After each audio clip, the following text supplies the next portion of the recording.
मध्य प्रदेश से member of parliament Sumitra Valmiki ने राहुल गांधी पर तंज कसते हुए कहा कि पॉपुलर फ्रंट ऑफ इंडिया के 4 मेंबर मध्य प्रदेश से गिरफ्तार हुए हैं और इसी दुख में राहुल गांधी ने भारत जोड़ो यात्रा को एक दिन के लिए विराम दे दिया। आगे उन्होंने क्या कुछ कहा, सुनिए।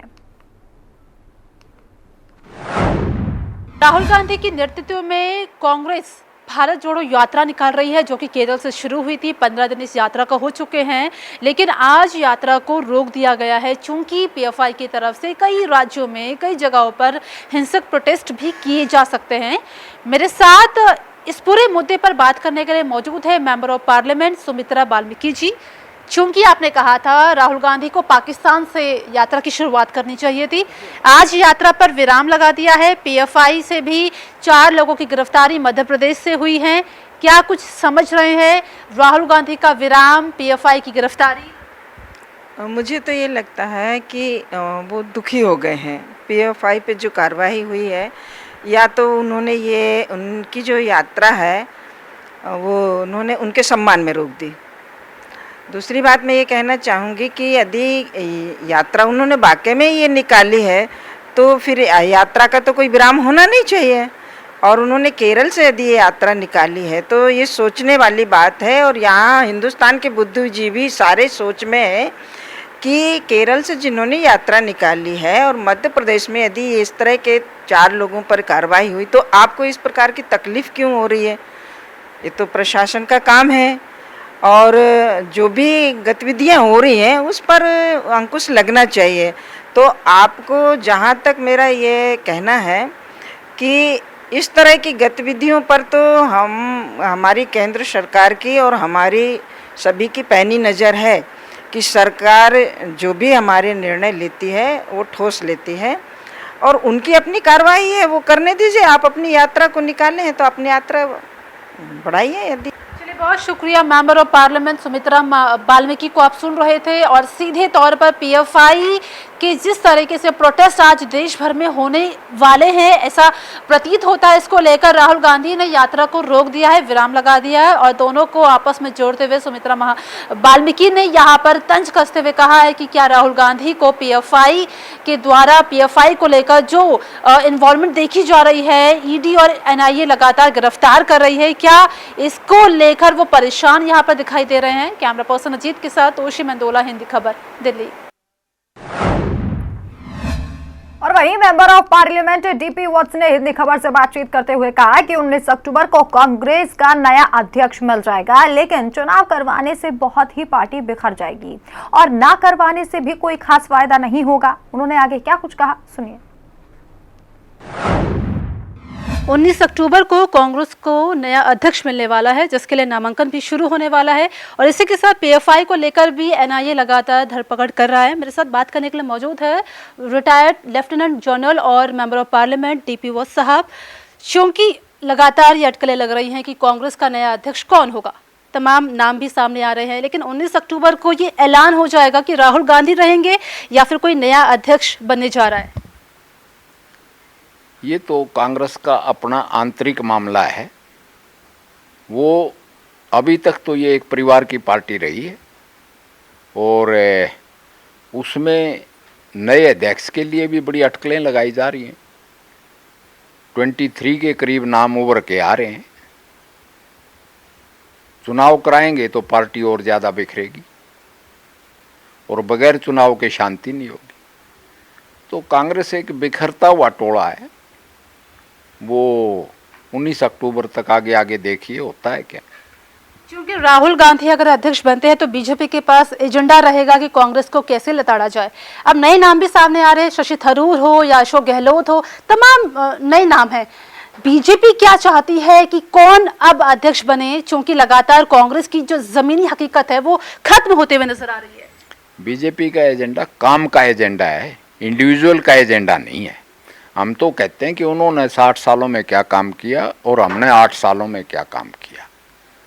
हमारा एजेंडा राष्ट्रवाद का, हिंदुस्तान जगत गुरु बने। हमारा एजेंडा है सशक्त बने, आत्मनिर्भर बने, अनएम्प्लॉयमेंट ख़त्म हो और पूरा यूथ प्रधानमंत्री की कमांड में पूरा देश एकत्रित होके आगे बढ़े। जो समस्याएं हैं, पहले तो देश का विभाजन कांग्रेस ने करवाया, दैट्स ऑल। चलिए, बहुत शुक्रिया। तो सीधे तौर पर 19 अक्टूबर को कांग्रेस को अपना नया अध्यक्ष भी मिलने वाला है, लेकिन इसके बाद क्या पार्टी बिखरेगी या पार्टी जमीनी हकीकत पे काम करेगी, ये तो वक्त ही बताएगा। कैमरा पर्सन अजीत के साथ उशी मंदोला, हिंदी खबर, दिल्ली। और वही हिंदी खबर से बात करते हुए कांग्रेस के सांसद हिमाचल प्रदेश के प्रभारी राजीव शुक्ला ने बीजेपी और आम आदमी पार्टी पर हमला बोला। उन्होंने कहा कि हिमाचल में सिर्फ कांग्रेस की सरकार बनेगी। क्या कुछ उन्होंने कहा, सुनिए।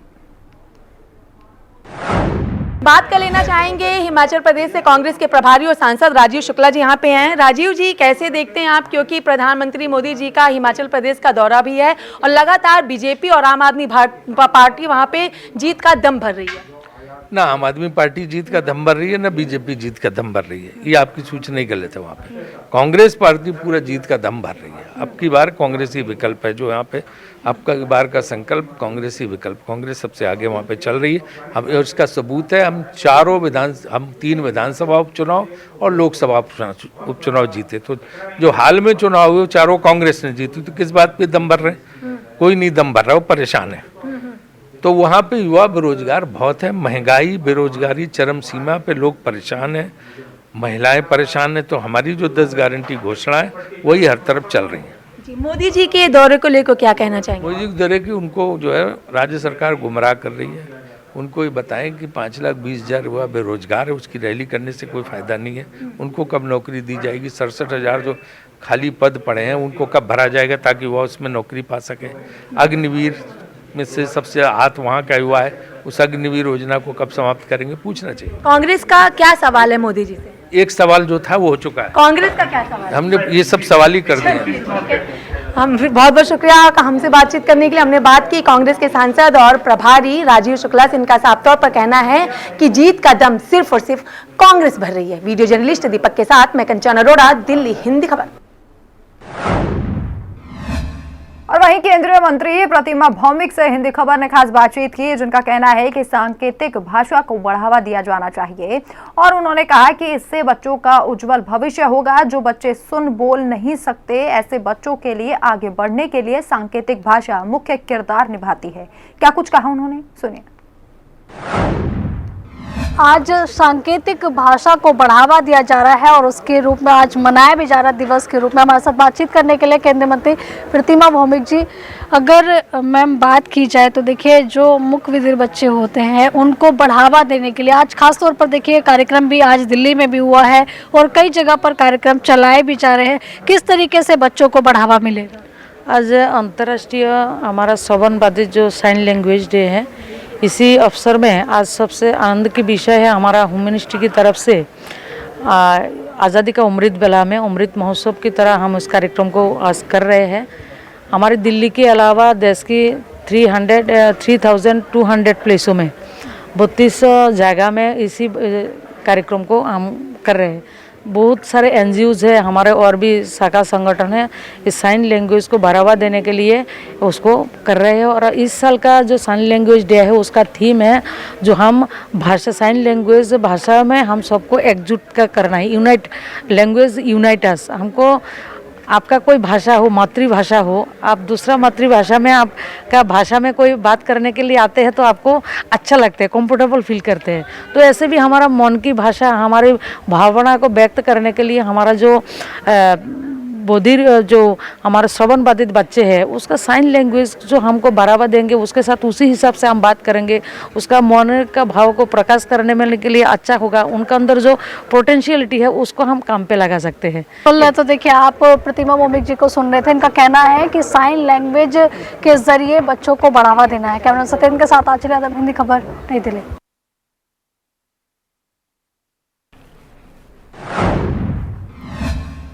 और वहीं आम आदमी पार्टी के MCD प्रभारी दुर्गेश पाठक ने कहा है कि दिल्ली सरकार में मॉनसून को लेकर सारा अपना काम कर लिया गया है, लेकिन MCD ने अपने नालों की सफाई नहीं की है, जिसकी वजह से लोगों का जनजीवन प्रभावित हुआ है। क्या कुछ उन्होंने कहा, सुनिए।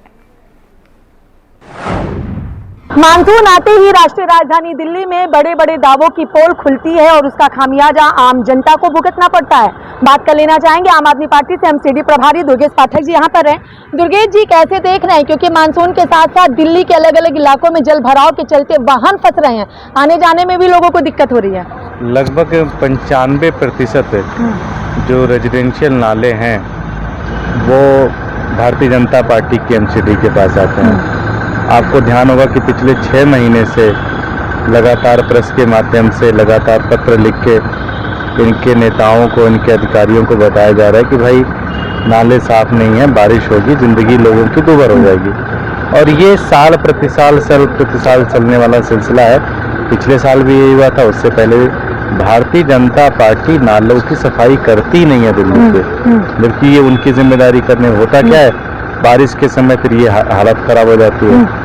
तो इसके लिए अगर कोई एक पार्टी पूरी तरह से जिम्मेदार है तो भारतीय जनता पार्टी की एमसीडी जिम्मेदार है। दुर्गेश जी, जो ऑपरेशन लोटस दिल्ली में चलाया गया था वही पंजाब में भी देखने को मिला है। विधानसभा सत्र नहीं होने दिया गया है, राजभवन का घेराव आम आदमी पार्टी की तरफ से किया गया। कैसे इन सारी चीजों को देख रहे हैं आप? बड़ा दुर्भाग्य है कि देश में जब बेरोजगारी चरम पर है, गरीबी चरम पर है, लोग परेशान इतने ज़्यादा है, महंगाई चरम पर है, ऐसे समय में भारतीय जनता पार्टी की केंद्र सरकार राज्य सरकारों के साथ मिलकर कोई नीति बनाने के, कोई ऐसे प्रोग्राम लाने के बजाय ऑपरेशन लोटस चला रही, सरकार गिराया जाए, दिल्ली गिराया जाए, पंजाब में सरकार गिराया जाए, ये बड़ा दुर्भाग्यपूर्ण है और ऐसा नहीं होना चाहिए। आपकी 2 राज्यों में सरकार है, लेकिन इस वक्त बीजेपी के लिए सबसे मुख्य विपक्ष अगर कोई सामने उभर के आ रहा है तो आम आदमी पार्टी आ रही है, क्या कहेंगे आप? देखिए, आम आदमी पार्टी जनता से जुड़ी हुई है, ईमानदारी की राजनीति कर रही है, इसलिए उनको दिक्कत ये है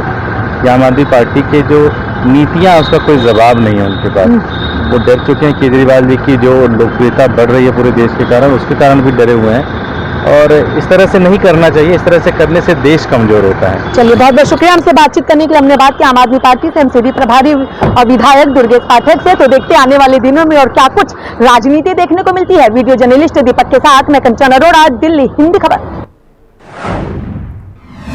और वहीं हिंदी खबर से बात करते हुए दिल्ली कांग्रेस के प्रदेश अध्यक्ष अनिल चौधरी ने जल भराव के लिए बीजेपी और आम आदमी पार्टी दोनों पर ही निशाना साधा। क्या कुछ कहा उन्होंने, सुनिए। राष्ट्रीय राजधानी दिल्ली में मानसून आते ही सभी दावों की पोल पूरी तरीके से खुलती हुई दिखाई देती है।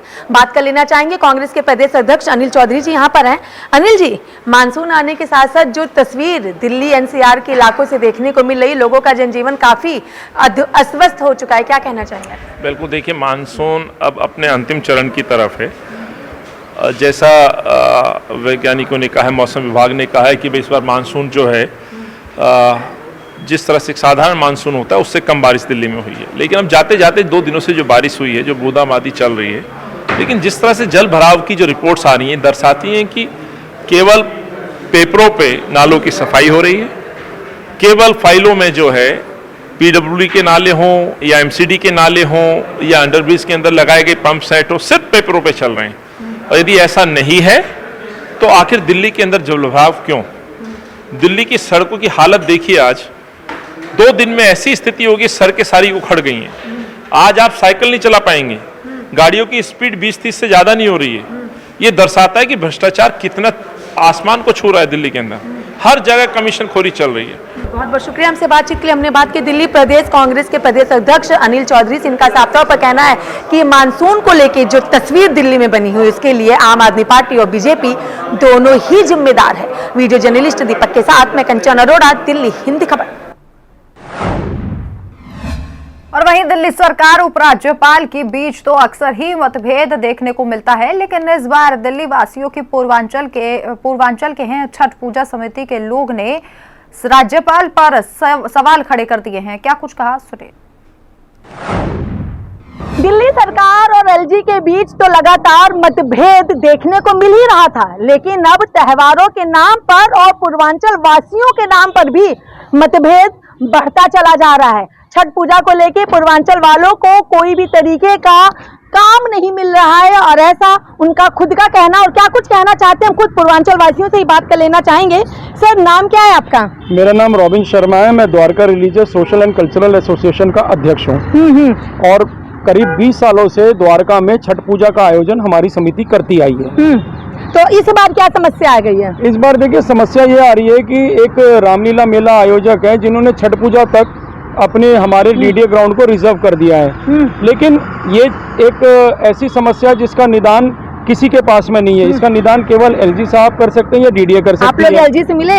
एलजी साहब से मिले नहीं, लेकिन उनका एक ऑफिस ऑर्डर मैं आपको दिखाना चाहूंगा। डीडीए ने एक ऑर्डर जारी किया है जिसके तहत रामलीला और मेला के आयोजन के लिए साइट्स रिजर्व कर दी गई हैं डीडीए लैंड, जो आज तक कभी नहीं हुआ। लेकिन एलजी बीजेपी के हैं और मनोज तिवारी जो कि पूर्वांचलों को लेकर के और छठ पूजा को लेकर खास तौर पर एक जंग छेड़ते हैं, ऐसे में आपकी मनोज तिवारी से मुलाकात हुई? मैं अभी सांसद मनोज तिवारी जी से मिलके आया हूं और उनका बड़ा ही पॉजिटिव एक अप्रोच था। उन्होंने बोला कि नहीं, ऐसा डिस्क्रिमिनेशन किसी के साथ नहीं होगा। पॉजिटिव अप्रोच है तो यानी एलजी से तो बात मानी गई, क्योंकि एलजी और बीजेपी तो एक ही है। देखिए, मनोज जी के आश्वासन पे हम लोग पूरा विश्वास कर रहे हैं और हम ये चाहते हैं कि मनोज जी स्वयं इस मामले में लीड ले। पूर्वांचल का एकमात्र प्रतिनिधि अगर केंद्र में दिल्ली की तरफ से कोई है तो वो श्री मनोज तिवारी जी हैं। चलिए देखिए, ये छठ पूजा समिति के लोग हैं और इनका साफ तौर पर कहना है कि जब दुर्गा पूजा के लिए वहां पे साइट रिजर्व की जा सकती है तो फिर आखिर छठ पूजा के लिए क्यों नहीं की जा सकती। वीडियो जर्नलिस्ट दीपक के साथ मैं कंचन अरोड़ा, दिल्ली हिंद खबर।